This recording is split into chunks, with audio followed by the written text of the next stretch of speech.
Hello students, आप सभी का क्लास में स्वागत है। हम बात कर रहे हैं पाश्चात्य प्रतिनिधि राजनीतिक विचारक जॉन लॉक के बारे में। इससे पूर्व की क्लास में हमने लॉक के धर्म और राज्य संबंधी विचारों के बारे में जाना। उन्होंने जो है धार्मिक क्षेत्र में अपने विचारों का वर्णन करते हुए कहा कि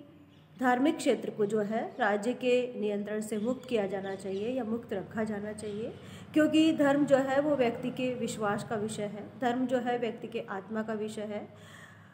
तो इस संदर्भ में व्यक्ति को जो है पूर्णतः स्वतंत्र छोड़ देना चाहिए, क्योंकि कोई भी राज्य जो है अपने नियंत्रण के माध्यम से व्यक्ति के विश्वास को नहीं बदल सकता, व्यक्ति की श्रद्धा को नहीं बदल सकता। इसलिए धार्मिक क्षेत्र में व्यक्ति को पूर्णतः स्वतंत्र छोड़ देना चाहिए। लॉक के विचार धर्म के संदर्भ में हॉब्स से बिल्कुल विपरीत थे, जहाँ पर हॉब्स का ये मानना था कि धार्मिक क्षेत्र में राज्य का नियंत्रण होना चाहिए और जो है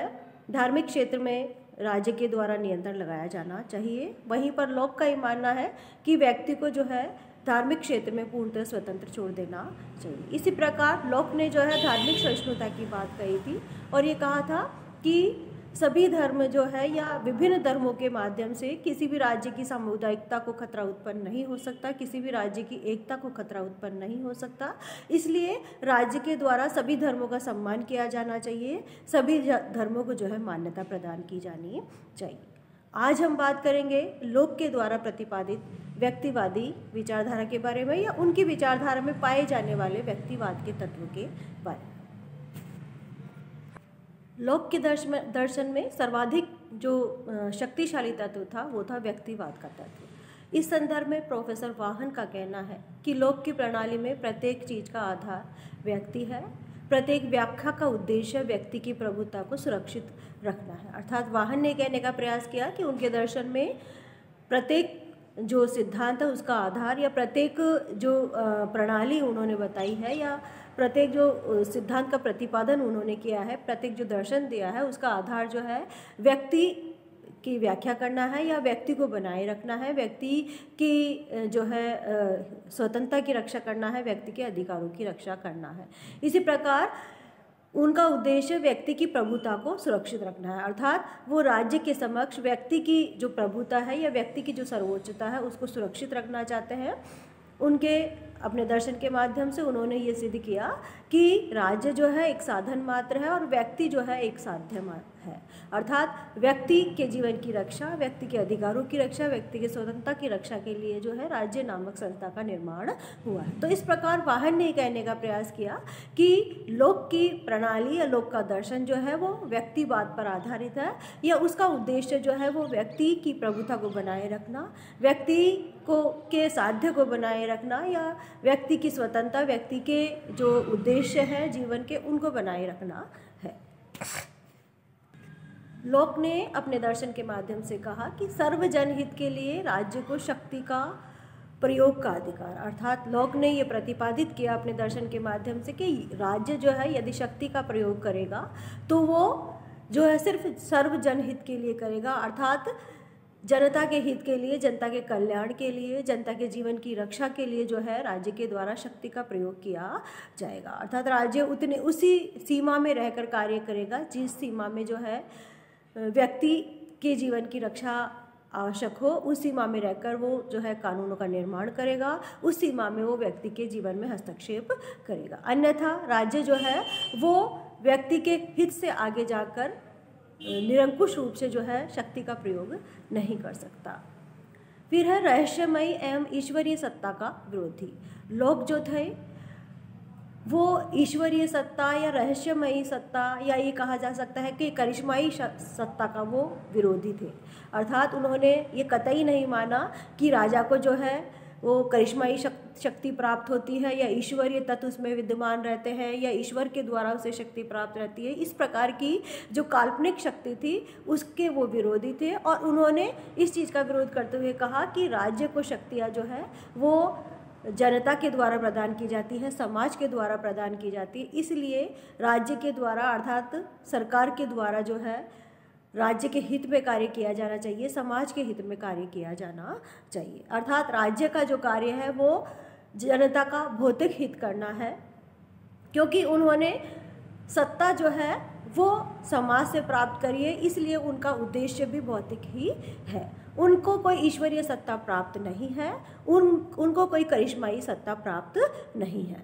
उनसे पहले के जो विचारक है उन्होंने माना था कि जो है राज्य को या राजा को जो है ईश्वरीय सत्ता प्राप्त हो सकती है या करिश्माई सत्ता प्राप्त हो सकती है, या उसके जो है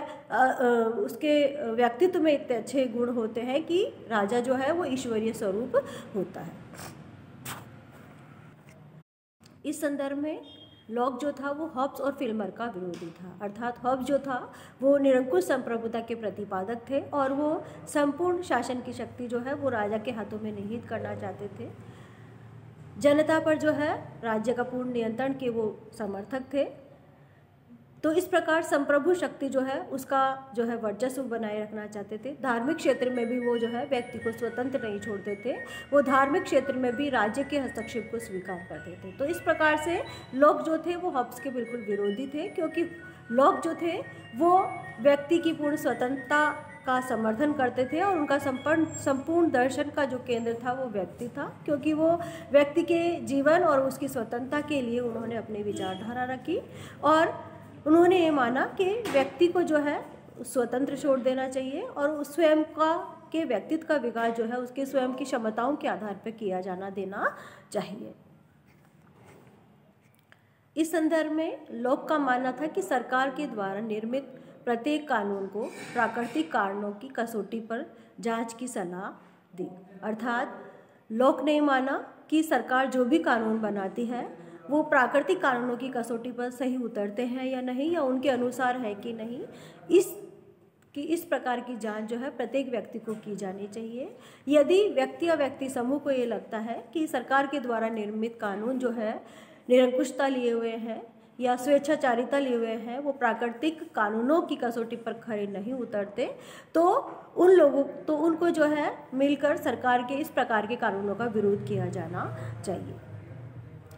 तो इस प्रकार से लॉक ने जो है व्यक्ति की स्वतंत्रता की बेदी पर राज्य की स्थिरता और दृढ़ता का बलिदान कर दिया है। अर्थात उन्होंने जब इस प्रकार की व्यक्ति को स्वतंत्रता प्रदान कर दी कि वो सरकार के द्वारा निर्मित कानूनों की जांच प्राकृतिक कानूनों की कसौटी पर करेंगे, तो इस प्रकार की स्वतंत्रता के माध्यम से व्यक्ति जो है वो पूर्ण रूप से स्वतंत्र हो जाता है या पूर्ण रूप से जो है वो इस बात का अधिकारी हो जाता है कि वो राज्य का विरोध कर सके। तो व्यक्ति को जब राज्य के विरोध का पूर्ण अधिकार होगा, राज्य सरकार के कानूनों की जांच करने का भी उसे अधिकार होगा या सरकार के कानूनों की वैधता का जांच करने का उसको अधिकार होगा, तो इस प्रकार के अधिकार से जो है राज्य की स्थिरता, राज्य या सरकार की स्थिरता और दृढ़ता को खतरा उत्पन्न हो सकता है और उसकी स्थिरता जो है वो ढुलमुल हो सकती है या उसकी स्थिरता को खतरा उत्पन्न हो सकता है, सरकारें अस्थिर हो सकती है। फिर है संप्रभु सत्ता की सृष्टि नहीं की गई। अर्थात लॉक के द्वारा किसी प्रकार की संप्रभु सत्ता की सृष्टि नहीं की गई, बल्कि उन्होंने राज्य को जो है या सरकारों को जो है निर्धारित अधिकार प्रदान किए हैं और सीमित अधिकारों के तहत उन्होंने ये सरकारों को ये निर्देश दिया है कि सरकारें व्यक्ति के जीवन में उतना ही नियंत्रण करें जितना कि उनके जीवन की रक्षा के लिए आवश्यक हो। तो इस प्रकार से लॉक ने जो है हॉब्स की तरह संप्रभु सत्ता की सृष्टि नहीं की है या एक निरंकुश राजतंत्र की उन्होंने बात नहीं करी है, निरंकुश सत्ता का प्रतिपादन उन्होंने नहीं किया है, बल्कि उन्होंने सीमित सत्ता का प्रतिपादन करते हुए व्यक्ति को अधिक से अधिक महत्वपूर्ण मानते हुए, व्यक्ति के जीवन की रक्षा को, व्यक्ति के जीवन की स्वतंत्रता को अधिक महत्वपूर्ण मानते हुए उन्होंने सरकारों को जो है सीमित सत्ता प्रदान की है। लॉक ने अपने दर्शन में राज्य को एक लिमिटेड कंपनी से अधिक कुछ नहीं माना है। अर्थात उन्होंने राज्य को एक न्यास के रूप में माना, एक ट्रस्टी के रूप में माना कि राज्य जो है वो समाज का एक ट्रस्टी है और वो समाज के हित के लिए सदैव कार्य करता रहेगा। अर्थात समाज का विश्वास जब तक राज्य के पास है, सरकार के पास है, तब तक सरकारें जो है निरंतर कार्य करती रहेगी। यदि समाज को ये लगता है कि सरकारें जो है वो निरंकुश रूप से अपनी शक्ति का दुरुपयोग कर रही है या निरंकुश रूप से सत्ता का प्रयोग कर रही है, समाज के द्वारा निर्धारित लक्ष्यों को वो प्राप्त नहीं कर पा रही है, तो ऐसी स्थिति में समाज जो है राज्य से या सरकारों से जो है अधिकार छीन सकती है और किसी अन्य व्यक्ति या व्यक्ति समूह को वो सत्ता प्रदान कर सकती है। तो इस प्रकार से लॉक ने अपने दर्शन के माध्यम से राज्य को एक लिमिटेड कंपनी या ट्रस्टी की जो है पदवी प्रदान करी है, या ट्रस्टी के रूप में, न्यासी के रूप में जो है उसको एक जो है स्थिति प्रदान करी है। इस संदर्भ में मैक्सी का कहना है कि लॉक का कार्य राजसत्ता की स्थिति को उच्चतर बनाना नहीं, अपितु उसकी मर्यादाओं का उल्लेख करना था। अर्थात मैक्सी ने कहने का प्रयास किया कि लॉक ने अपने दर्शन के माध्यम से हॉब्स की तरह राजसत्ता की स्थिति को उच्चतर नहीं बनाया, अर्थात संप्रभु शक्ति उसे प्रदान नहीं की, बल्कि उन्होंने राज्य की शक्ति पर मर्यादाओं का उल्लेख किया है, राज्य की शक्ति पर सीमाओं का उल्लेख किया है, नियंत्रण का उल्लेख किया है। लोक के दर्शन में व्यक्तिवाद के तत्व इस प्रकार मुखर होते हैं कि उन्होंने जो है शक्ति विभाजन का सिद्धांत स्थिर करना चाहा। अर्थात उनका ये मानना था कि जहाँ पर शक्तियों का केंद्रीकरण होता है वहाँ पर शक्तियों का दुरुपयोग होने लग जाता है, वहाँ पर निरंकुश रूप से शक्तियों का प्रयोग होने लग जाता है। इसलिए उन्होंने शक्ति विभाजन के तहत विधायी और कार्यपालिका शक्ति, इसके साथ साथ विधायी और न्यायिक पालिका शक्ति को जो है वो अलग अलग करना चाहते थे, और उनका ये मानना था कि जब शक्ति विभाजन हो जाता है तो उसका दुरुपयोग कम होता है, उसका निरंकुश रूप से प्रयोग जो है वो कम होता है। तो इस प्रकार उन्होंने विधायी, कार्यपालिका और न्यायपालिका शक्ति का जो है विभाजन करना चाहा था। फिर धार्मिक क्षेत्र में राज्य के हस्तक्षेप का विरोध वो करते थे, अर्थात इस चीज़ से भी जो है उनके व्यक्तिवाद के तत्व उनके दर्शन में मुखर होते हैं कि उन्होंने धार्मिक क्षेत्र में राज्य के हस्तक्षेप का विरोध उन्होंने हमेशा किया। वो ये मानते थे कि धार्मिक क्षेत्र में व्यक्ति को स्वतंत्र छोड़ देना चाहिए, क्योंकि उपासना जो है वो विश्वास का और हृदय की चीज़ है, और व्यक्ति जो है हृदय से और आत्मा से जिस चीज़ में विश्वास करता है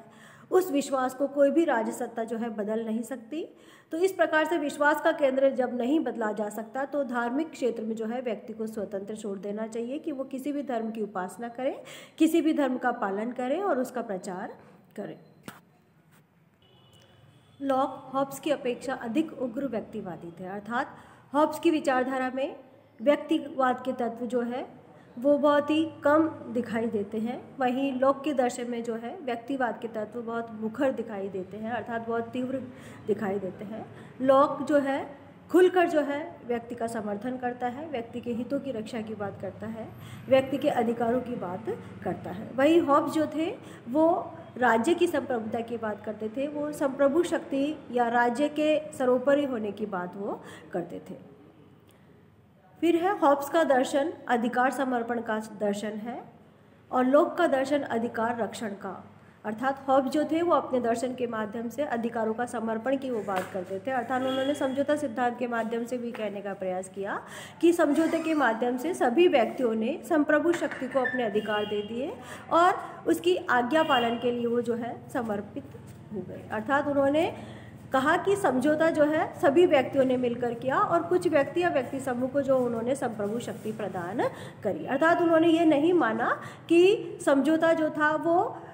राजनीतिक शक्ति या सरकार और समाज के बीच हुआ, उन्होंने ऐसा नहीं माना, बल्कि उन्होंने ये माना कि समझौता जो था वो समस्त समाज के व्यक्तियों ने मिलकर किया और सभी ने मिलकर जो है संप्रभु शक्ति को समस्त अधिकार सौंप दिए और उसके आदेशों की पालना के लिए वो जो है समर्पित हो गए। जबकि लॉक का दर्शन अलग है। लॉक ने माना कि समझौता जो था वो व्यक्ति और सरकार के बीच हुआ और ये निश्चित हुआ कि सरकार जो है वो व्यक्तियों के हित के लिए कार्य करेगी और उनकी जीवन रक्षा करना उसका मुख्य लक्ष्य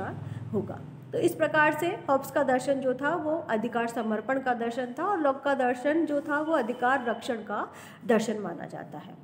इस संदर्भ में बार्कर के अनुसार लॉक में व्यक्ति की आत्मा की सर्वोच्च गरिमा स्वीकार करने वाली तथा सुधार चाहने वाली महान भावना थी। अर्थात बार्कर ने माना कि लॉक के दर्शन में व्यक्ति की आत्मा की सर्वोच्चता को स्वीकार करने वाली भावना विद्यमान थी और वो जो है उसके लिए अपनी जो है विचारधारा रखते थे।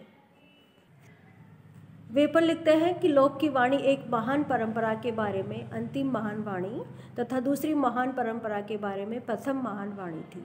वह प्राचीन परंपरा जिसका कि वह अंतिम प्रतिनिधि था मध्यकालीन परंपरा थी तथा वह नवीन परंपरा जिसका कि वह प्रथम प्रवक्ता था व्यक्तिवाद की परंपरा थी। अर्थात वेपर का ये कहना है कि लॉक जो थे वो उदारवादी विचारक थे, मध्यकालीन उदारवादी विचारक थे, और वो अंतिम विचारक माने जाते हैं क्योंकि उन्होंने जो है नवीन परंपरा की शुरुआत करी और व्यक्तिवाद के तत्व जो है उनके दर्शन में दिखाई देते हैं, तो इसलिए उनको जो है व्यक्तिवाद के समर्थक भी माना जाता है। इस प्रकार निष्कर्षतः कहा जा सकता है कि वेपर, बार्कर और डनिंग ने उसके व्यक्तिवादी विचारों को राजनीतिक चिंतन के क्षेत्र में उसका सर्वाधिक महत्वपूर्ण योगदान स्वीकारा है। अर्थात वेपर, बार्कर और डनिंग जैसे अन्य विचारकों ने भी जो है लॉक के व्यक्तिवादी विचारों को जो है राजनीतिक चिंतन में एक महत्वपूर्ण जो है योगदान के रूप में स्वीकारा है और उन्होंने उसको एक महत्वपूर्ण विचारधारा मानी। इस प्रकार से आज का आपका टॉपिक पूरा हुआ। कल हम बात करेंगे विभिन्न विद्वानों द्वारा लॉक के विचारधारा की गई आलोचना के बारे में। एक बार मैं आपको सारी स्लाइड्स दिखा देती हूँ।